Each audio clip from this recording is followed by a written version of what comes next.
Hello guys, so in this video I just want to talk about the fact that actually now so many big company organization, when they hire data analysts, they will require experience with Palantir's platform experience. What does this mean?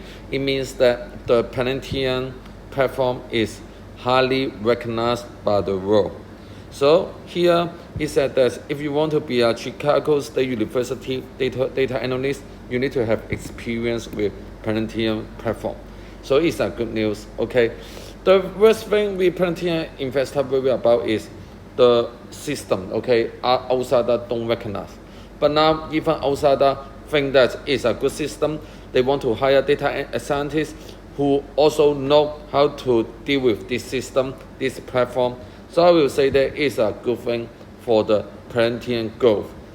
Palantir is not a closed system, closed platform. Instead, it's a platform that more and more people want to use, want to get involved with, and it's a good thing for the Palantir. And moreover, this data science job is at Chicago State University. It's a good university. So I will say that even the academic world, okay, know and respect the Palantir product, Palantir server. So as an investor, it's a good sign. I hold Palantir for 10 years, 20 years, 30 years, and I will still doing it. People, if you hold the stock, I suggest you to hold it. Maybe it's not a good time to keep buying it, but definitely hold it. So I think this stock is a stock that I can rely on for my early retirement. And people, please feel free what do you think. I will read and reply all your comments. Thank you very much.